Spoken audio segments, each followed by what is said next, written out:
Hey everybody, this is Mike Anderson with Collision Advice. I'm here with my great friend Danny with the DEG, and we're working with SCRS to bring you a series of quick tips that will help you to boost your business.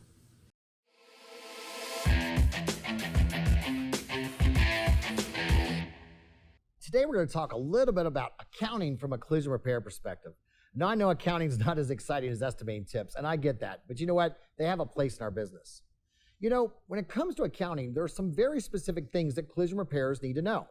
The first is you've got to set up the right chart of accounts. Now, typically what we do is we set up stuff that's called accounts, and then we have sub-accounts. For example, we'll have labor as the account, and then we'll have body, paint, frame, and mechanical as a sub-account. We may have parts as an account, and then we'll have like OEM, aftermarket, LKQ, or stock parts as a sub-account. I think you see where I'm going. The next thing we need to know is that for everything that we sell, we need to have a cost of goods sold as an expense side to opposite that, right? So for everything we have, like a body labor sale, we need to have a body labor cost. If we have a parts OEM sale, we need to have a parts OEM cost.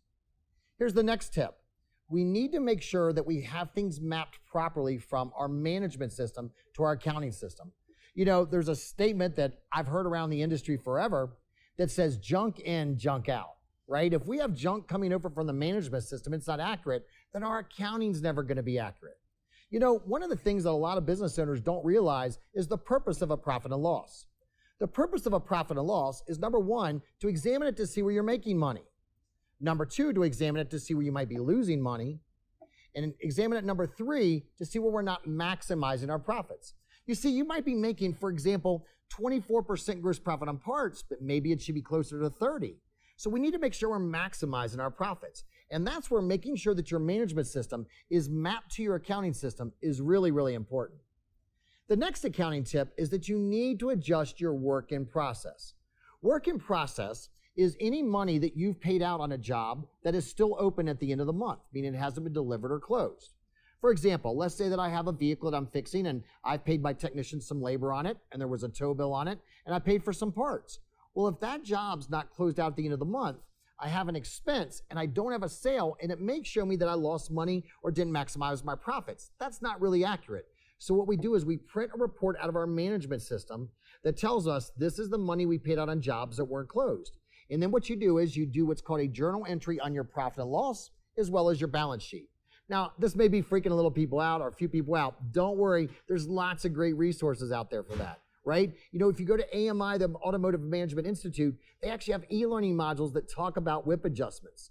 Most paint companies, if not every paint company, offers support and coaching in regards to financials through 20 groups. We also know, if you go to my website, Collision Advice, we actually have a tools and resource section. You can click on it. It's a big gold star, and you can click on where it says financial tools, and we have all these resources available for free to the industry. They don't cost you a dime. Another thing we also need to think about is reconciling or closing out our month end. It's not uncommon for a collision repairer to receive some money from an insurance company, or maybe a customer gave a deposit on a customer pay and the job's not done at the end of the month.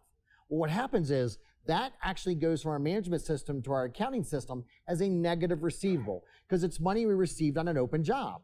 And what will happen now is it will give us a false sense of security of how much cash we have on hand or what our accurate receivables amount is.